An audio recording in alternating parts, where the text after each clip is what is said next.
He raised his champagne and emptied it over his wife's bowed head, while his father nodded and his mistress recorded every second.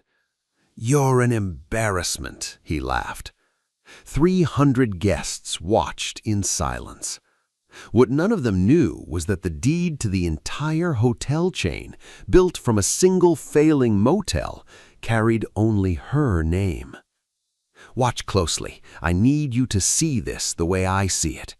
A grand ballroom, gold light spilling off the chandeliers, 300 people in their finest, holding their breath, and in the middle of all that beauty, a woman standing perfectly still while cold champagne ran down her face and soaked into the color of a plain gray dress. Her name was Ayana. She didn't scream, she didn't wipe her eyes right away. She just stood there, letting it drip, while the man she married looked at her like she was something he'd stepped in.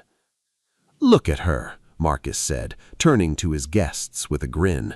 "Some people just don't know when they don't belong." A few people laughed, nervous laughs, the kind you give when you're scared not to. "Some people are born to serve," Marcus went on, warming to his own cruelty the way small men do when a room lets them. "And some people are born to be served." A woman near the front winced and looked away. A few others studied their shoes, but nobody spoke up. Nobody ever does in a room like that until somebody braver goes first. And the bravest person in that ballroom was standing perfectly still with wine in her hair, saying nothing at all. His father, Cornelius, stood near the dais in a sharp black suit, and he nodded slowly, like a judge agreeing with a sentence. And beside Marcus, glowing in a red gown, a younger woman named Brielle lifted her phone a little higher, making sure the camera caught all of it. 3 of them, the husband, the father, the other woman. 3 blades in one night, all aimed at one quiet heart. But here's what I want you to remember as we go. Quiet is not the same as weak. Ayana finally lifted her head. Not fast, not angry, she reached into the small pocket of that plain dress and pulled out a folded handkerchief, white and worn soft from years of washing, and she pressed it to her cheeks, slow and careful, like she had all the time in the world. A young waiter near the wall took one step toward her. He had a clean towel in his hand. His face said he couldn't stand it anymore. But an old bellman in a maroon uniform reached out and held the boy's arm, just held it, and shook his head once. The waiter stopped, confused, because why would you stop someone from helping a woman who was being humiliated in front of the whole world? Hold on to that question. We'll come back to it. "Somebody get her a towel," Marcus said, waving his hand. "No, actually, leave her. She's staff. She's used to cleaning up messes." That word, staff, it landed in the room like a slap. Ayana folded her handkerchief back into a neat square. She looked at her husband for a long moment, and then she touched something at her collar, a small key on a thin chain, old brass, scratched, the kind of key that opens a door in a cheap roadside room, not a palace like this. She held that key for one breath, 2, and then she turned and walked out of the ballroom, not running, not crying out loud, just walking, straight-backed, through a crowd that parted for her without knowing why their feet were moving.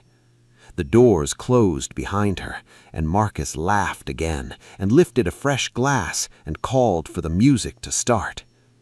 But to understand why she didn't fight back, why a woman would let her own husband pour wine over her head and still keep her chin from shaking, we have to go back to a dirt road, back to a girl, back to the key that opened more than one door. Before there was a hotel chain, before there were 300 guests and gold chandeliers, there was a tired little motel on a forgotten stretch of highway, with a sign that buzzed and flickered and only lit up half its letters. 12 rooms, a gravel lot, and a woman everybody on that road called Mama Ruth. Mama Ruth was Ayana's grandmother, and she raised that child in the back office of that motel with nothing but Bible verses, hard work, and a love so deep you could have drowned in it. Ayana was a soft girl, too soft, some said, the kind of child who'd give away her own dinner. And she did. One cold night, a traveler showed up with no money and a baby crying in the back seat, and little Ayana carried her own plate of cornbread and beans out to that man's car, without anybody telling her to. Mama Ruth watched from the window. She didn't stop her. She just smiled, slow and proud. That night, Mama Ruth sat the girl down on the edge of a thin motel bed in a room with a brass number 7 on the door, and she took a key off her own neck, old brass, scratched, warm from her skin, and she pressed it into Ayana's small hand. "This is the key to room 7, Mama Ruth said. "You know why I'm giving it to you?" The girl shook her head. "Because this room kept a roof over our heads when nothing else would. When the bank laughed at us, when your grandfather passed, when the money ran dry, this room paid for our bread.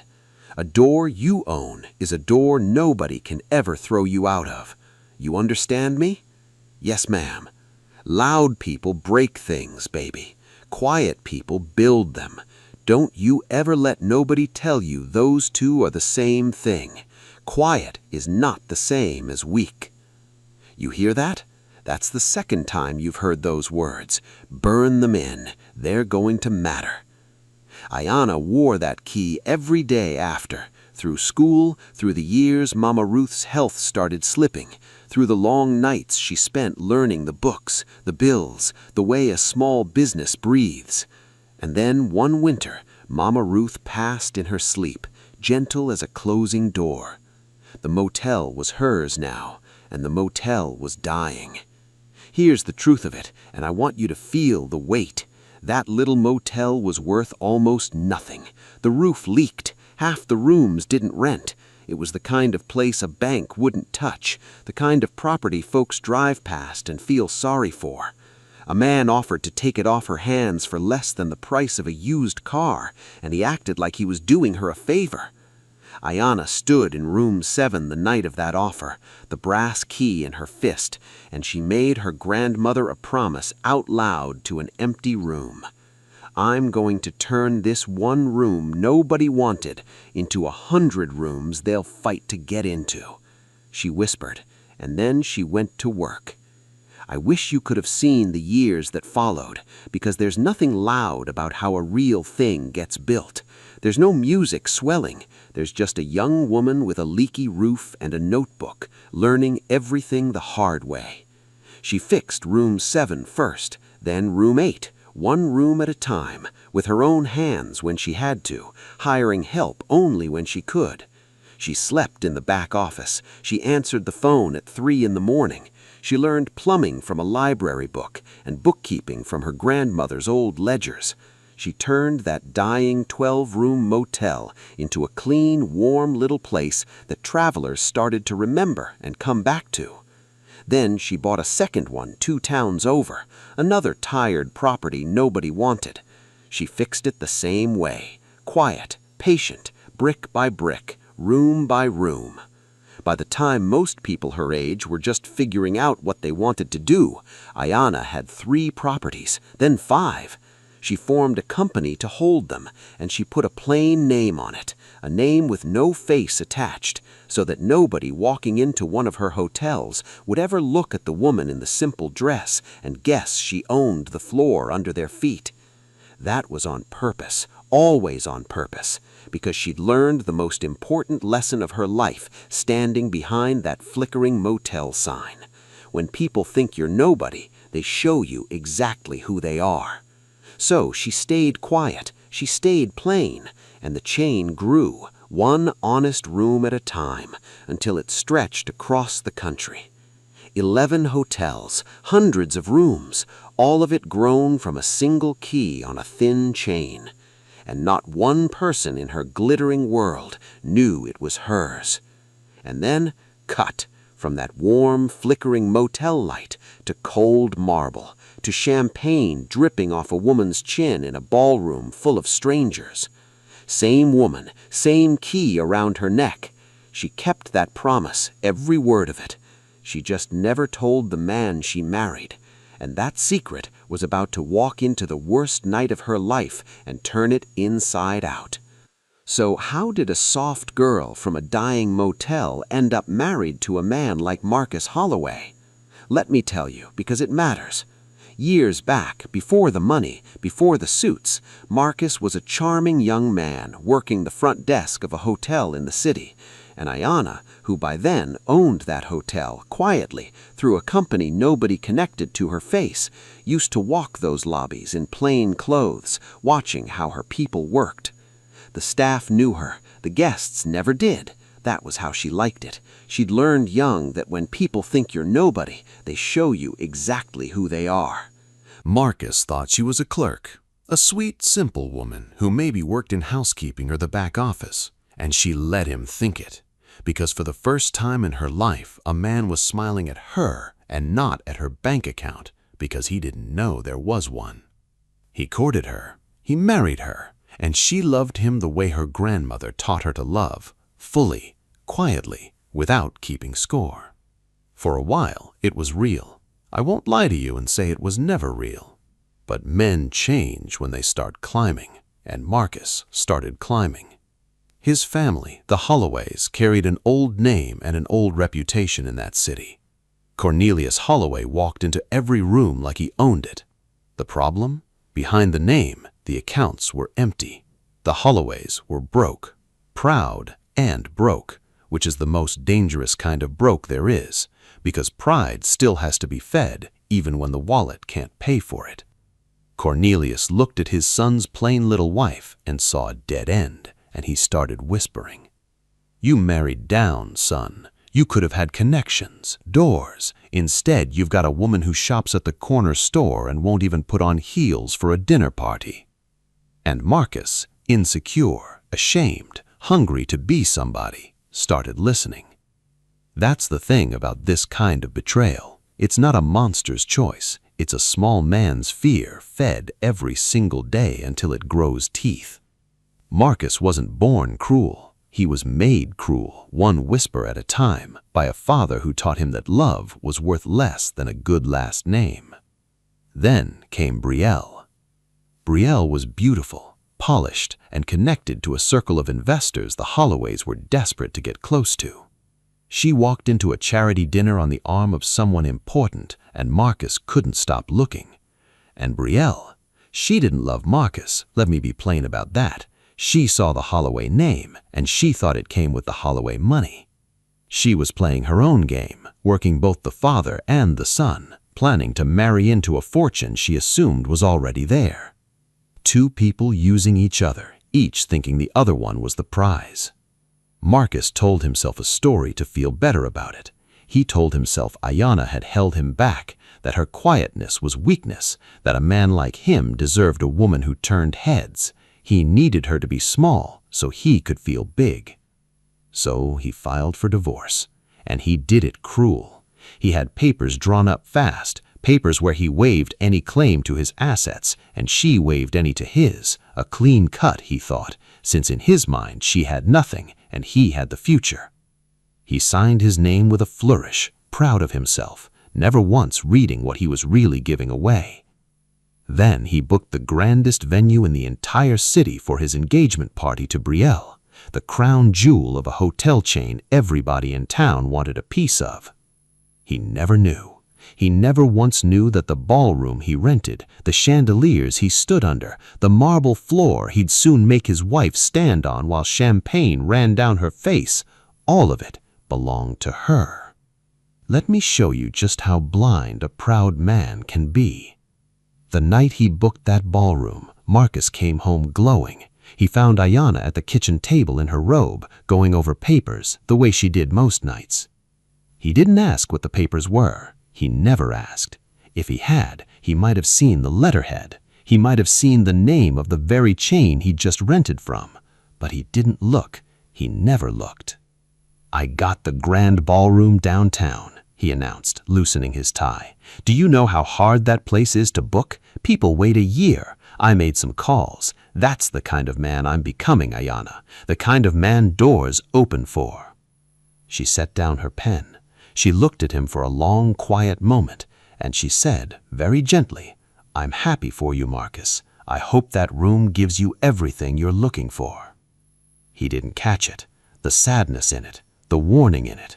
He just grinned and went to bed, dreaming of the night he'd announce himself to the world. She sat alone at that table a while longer, with the deed to that very ballroom sitting in the stack of papers under his nose. Dramatic irony, they call it, when the audience knows the knife is in the room and the man holding it doesn't. In the weeks before that party, the family froze Ayanna completely. They mocked her clothes at every dinner. Terence, Marcus's loud younger brother, started calling her the housekeeper he felt sorry for, and the whole table would laugh. "Remember to tip her on your way out," Terence would say, and Cornelius would chuckle into his glass. Ayanna said nothing. She'd just fold her hands and wait for it to pass. There was one dinner, and I want you to sit with this one, where Brielle showed up as a family friend before anyone admitted what she really was. She walked in on Marcus's arm, dripping in things she couldn't afford, and she looked Ayanna up and down like she was reading a price tag. "So, you're the wife," Brielle said with a little smile. "I've heard so much. Marcus says you're very practical." The table laughed. Marcus didn't correct her. He just looked at his plate. "And what is it you do, exactly?" Brielle asked, sipping her wine. "For work, I mean. Marcus is always so vague." "A little of this," Ayanna said, softly. "A little of that. Mostly I look after some properties." "Oh, how sweet! Like a landlord?" Brielle's smile sharpened. "Collecting little rent checks? That's adorable." And here's the part that tells you everything. Ayanna smiled back, warm and real, and said something like that. Because she could have ended it all there in one sentence. She could have laid the whole truth on that table and watched their faces fall. She didn't. She filed it away instead. Every smirk, every laugh, every time her husband stayed silent while strangers stepped on her. She was watching. She was always watching. But understand me, watching is not the same as not hurting. Silence has a cost. Don't let anybody tell you it doesn't. The night before the party, she sat alone on her bathroom floor with the door locked. The brass key was in her hand, pressed so hard it left marks in her palm, and for the first time in her whole life, this strong, quiet woman went numb. Because they'd said it so many times, she'd started to wonder if it was true, that she was nothing, that she was small, that all she'd ever be was the housekeeper a proud man felt sorry for. You ever hear a lie so many times it starts to wear a groove in you? That's what they'd done. They'd said it at dinner, said it with their eyes, said it with every laugh, until the words got inside and started talking in her own voice. And the worst part, the part she'd never said out loud to a living soul, was that some piece of her loved Marcus, really loved him, back when he was just a young man at a front desk who made her laugh and didn't know she was anything but a woman in a plain coat. She kept asking herself the question that has broken stronger than her. How do you stop loving someone who's already stopped loving you? She pressed the brass key to her chest and she thought about Mama Ruth. She thought about a thin bed and a flickering sign and a voice telling her that a door she owned was a door nobody could throw her out of. And slowly, in that quiet, the lie started to lose its grip. Because a lie can only live in you as long as you've got nothing true to set against it. And Ayanna had a key. She had a promise. She had 11 buildings full of proof that she was never, ever nothing.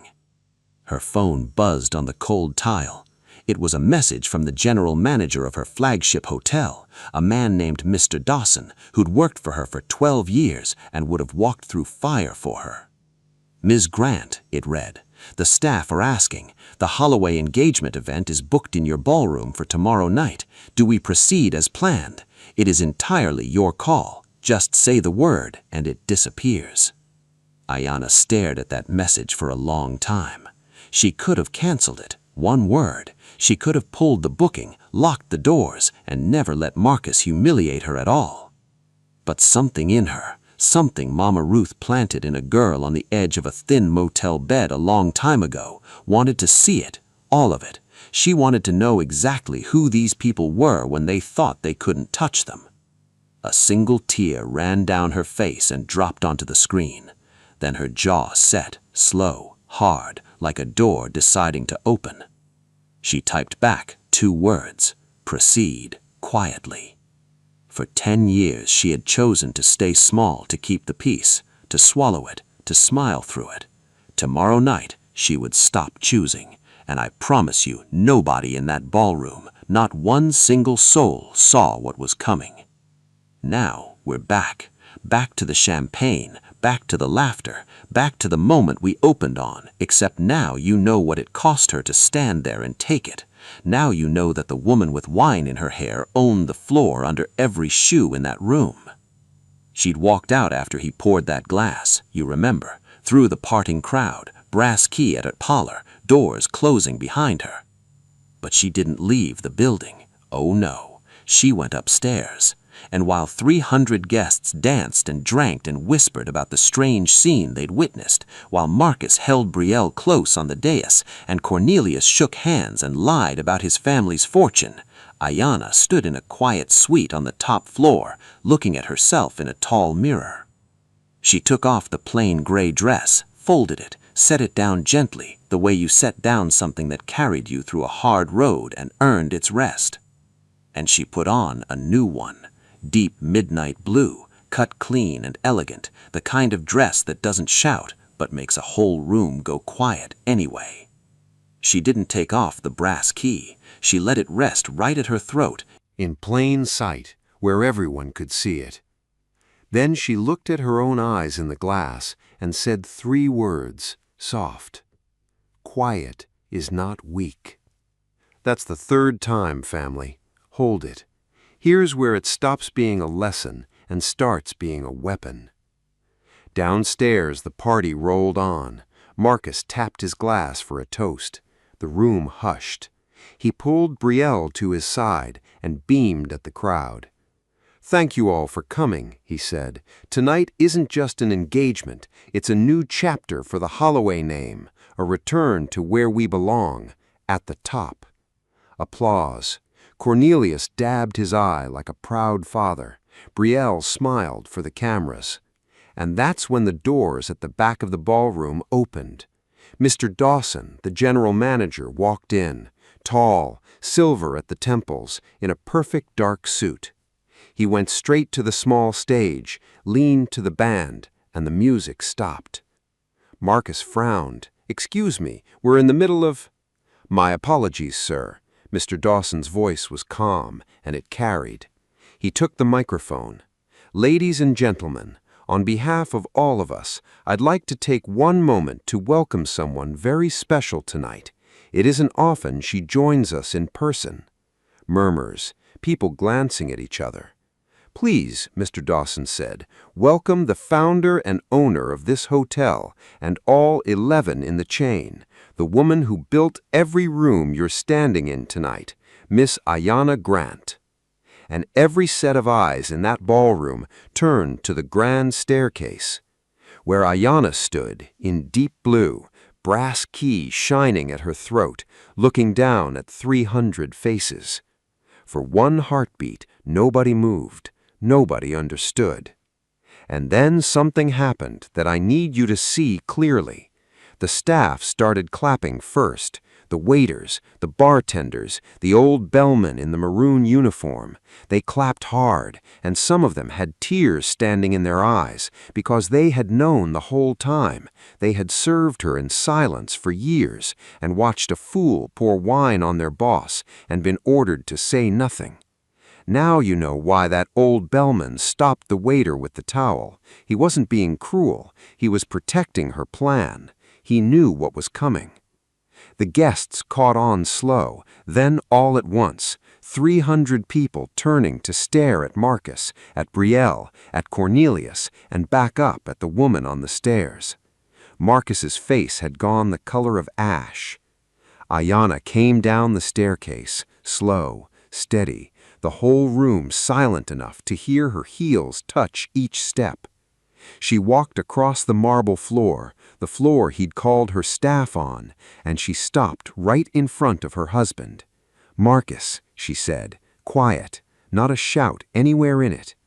He opened his mouth. Nothing came out.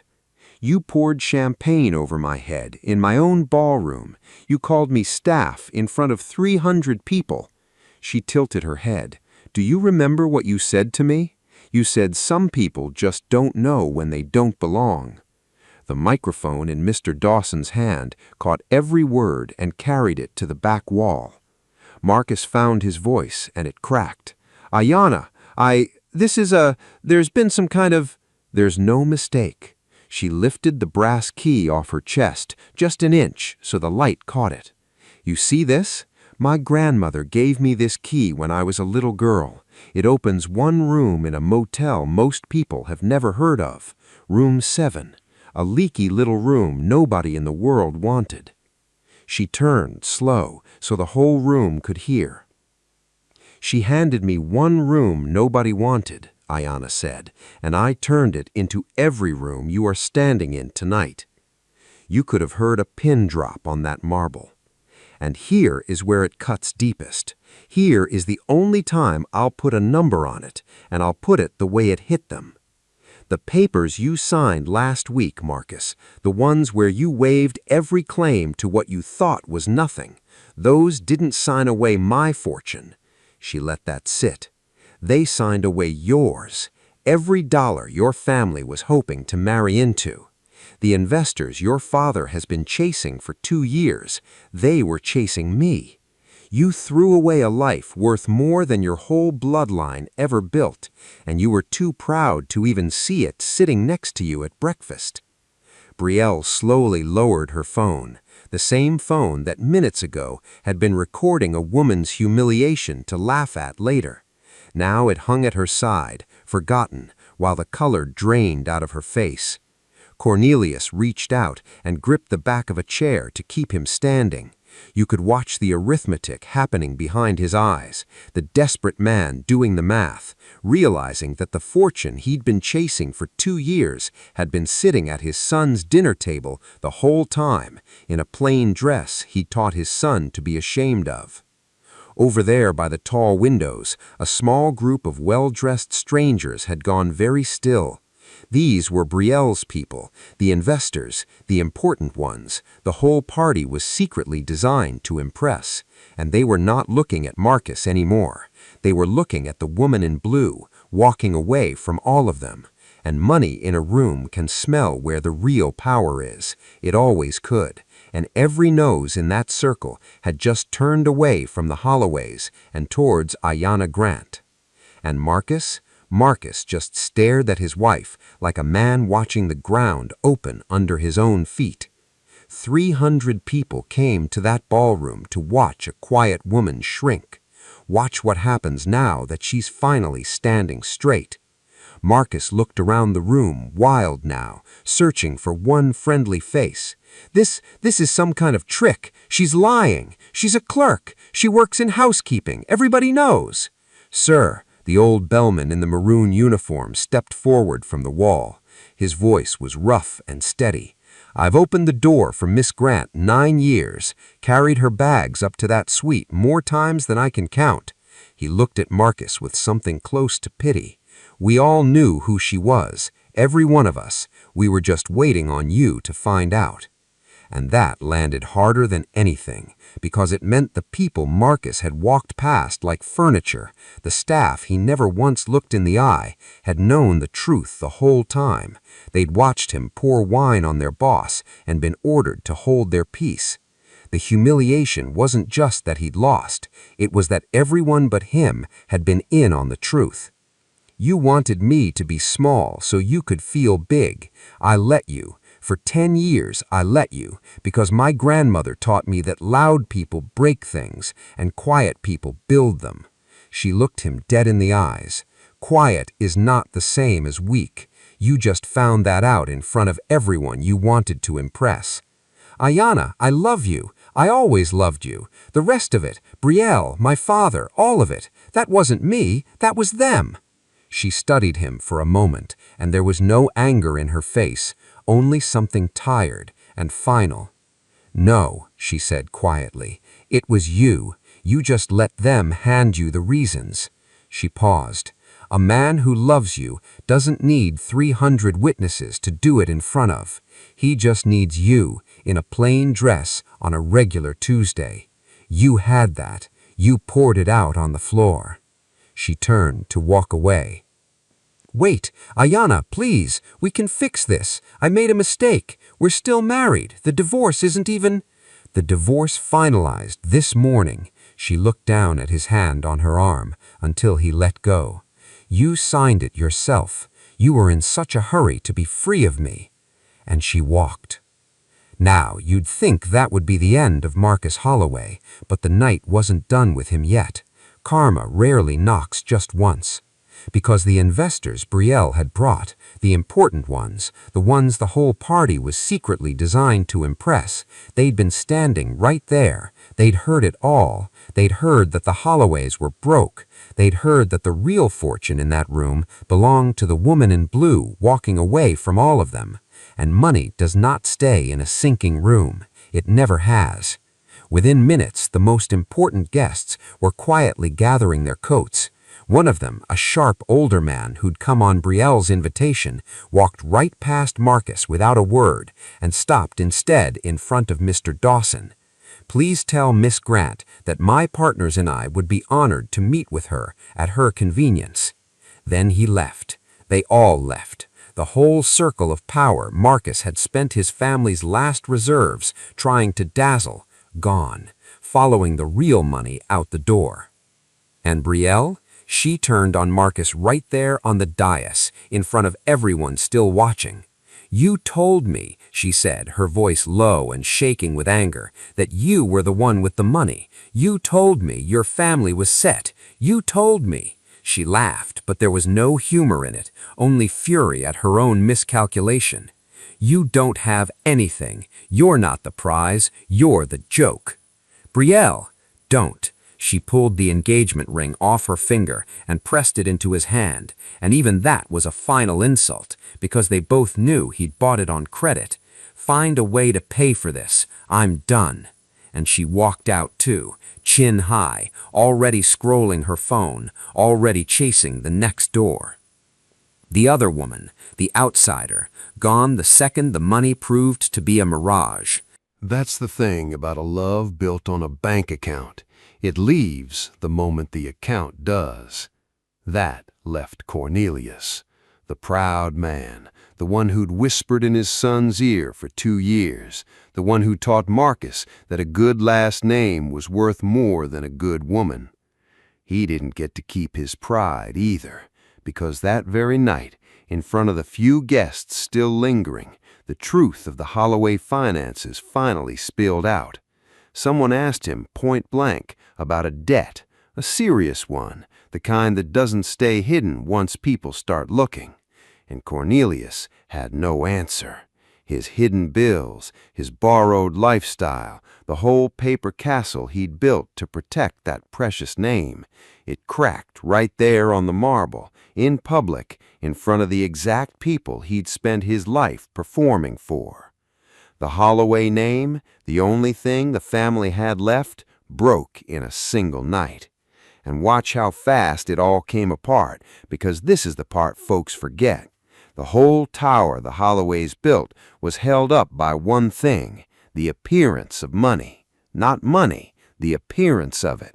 The right suit, the right venue, the right name dropped at the right table. It was a magic trick, and like every magic trick, it only worked as long as nobody looked behind the curtain.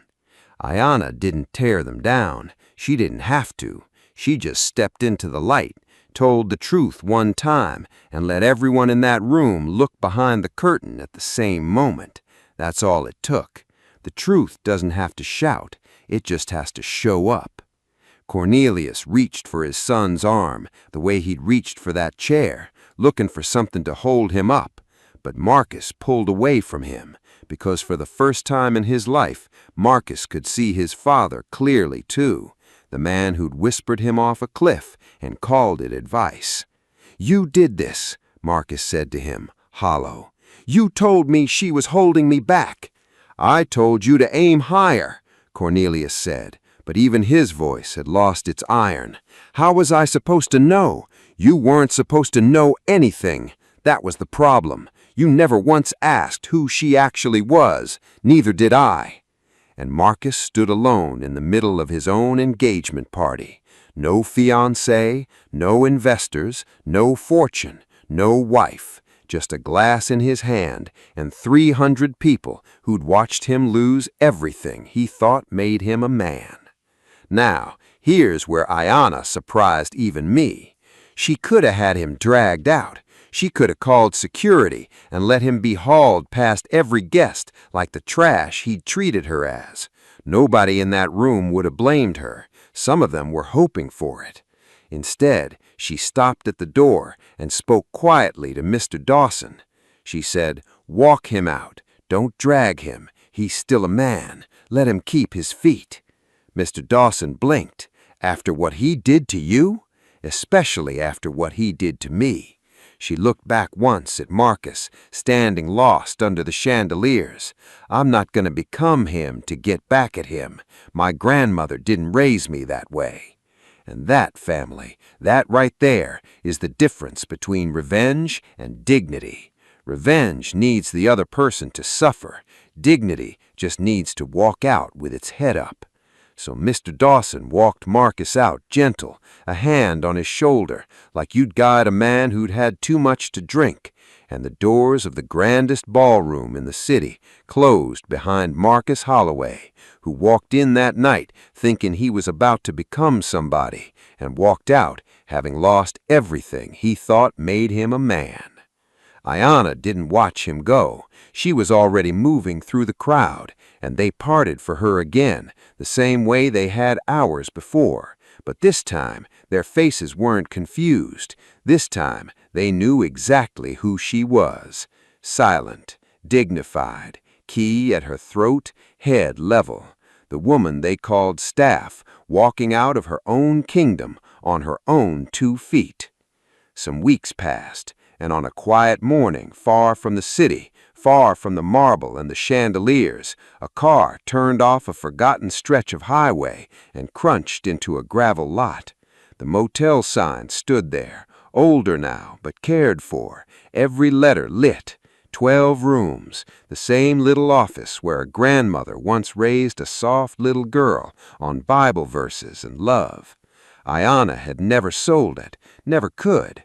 While she built 11 grand hotels across the country, she'd kept this first one exactly as it was, not to rent, but to remember, the heart of everything, the first door she ever owned. She walked to room 7 and opened it with the brass key. Inside, nothing had changed. The thin bed, the little window, the faded curtains. She'd kept it like a small museum to where it all began, so she'd never forget the leaky room that taught her she was worth something when the whole world said she wasn't. She crossed to the window where an old brass hook had been screwed into the frame decades ago, and she lifted the key off her neck, the key she'd worn through her whole marriage, through every dinner she was mocked at, through champagne running down her face in front of 300 people. She hung it on its old hook, right where Mama Ruth used to keep it. Now you understand why she never fought back in that ballroom, why she stayed quiet while they tried to break her. It was never weakness. It was a builder's patience. She was never standing still. She was standing on something, something they couldn't see and couldn't take. There was a soft knock at the open door. A young housekeeper stood there in a uniform, a girl maybe 19, with tired eyes and slumped shoulders. She worked at one of the grand hotels, but had been brought out to help care for this special place. And this morning, something was wrong with her. "Miss Grant, I'm sorry to bother you. A guest yesterday, he said some awful things to me, called me names, said I'd never be anything but somebody who cleans up after better people." Her voice wobbled, and I keep thinking maybe he's right. Ayanna looked at this girl for a long moment, and I want you to know she saw herself. She saw a soft child on the edge of a thin bed a long time ago. She walked over and took the young woman's hands. "Come here, sit with me a second." She sat the girl down on the edge of that same thin bed. "You see that key on the window?" The girl nodded. "That key opens this one room, a leaky little room nobody wanted. My grandmother gave it to me when I was about your age, and she told me something I'm going to give to you now for free." Ayanna squeezed her hands. "Loud people break things, baby. Quiet people build them. And don't you ever let anybody tell you those two are the same. Quiet is not the same as weak." The girl's eyes filled up. "That man who called you names, he's loud. The whole world is full of loud people who only feel big when they make somebody else feel small." Ayanna smiled, gentle, the way Mama Ruth used to smile. "But you keep your head down and you build. You build quiet. And one day, the very room they tried to throw you out of is going to be a room you own." The girl wiped her eyes and laughed a little, the way you do when something true reaches all the way in. "Yes, ma'am," she whispered. Ayanna stood and walked her to the door of room 7, and before the girl left, Ayanna did something the young housekeeper would remember for the rest of her life. She reached up to the brass hook by the window, and for just a second she let the girl hold the key, the original key, the one that started it all. "Feel how heavy it is?" Ayanna said. "A thing that small, that heavy, that's because it's real. People will hand you all kinds of light, shiny things in this life and call them valuable. Money, names, compliments from people who don't mean them. Those things weigh nothing, and they blow away in the first hard wind. But a thing you built with your own 2 hands, quiet, when nobody was watching and nobody believed in you, that's heavy. That stays. Nobody can pour that out over your head." The girl nodded slow, like she was tucking the words somewhere safe, and she walked back out to her work standing a little taller than she came in, which is the only kind of inheritance that ever really lasts. Not the kind you're handed, but the kind that's handed through you. So let me ask you something before we go. Your worth, was it really in their hands? The people who made you feel small, who poured their champagne over your dreams and laughed, did they ever actually own a single piece of who you are? Ayanna spent 10 years letting people believe she was nothing, and in the quiet, in the patience, in the long game her grandmother taught her on the edge of a thin motel bed, she built something nobody could pour out, nobody could take, nobody could divorce her from. The man who humiliated her walked out with empty hands. The woman who only wanted money left chasing it somewhere else. The proud family that traded love for a name lost the name too. And the soft girl from the dying motel walked out of her own kingdom with her head level and a brass key at her throat, and went home to the first room she ever owned to hang that key back on its hook and watch the sun come up. She didn't raise her voice one single time. She let her whole life do the talking. She didn't raise her voice once. She let her life do the talking. If a woman they called nobody can build a kingdom out of one forgotten room, what could you build out of yours? If this story moved you, type "Quiet is not weak" in the comments. Hit subscribe and stay, because the next story will break your heart and put it back together. I'll see you there.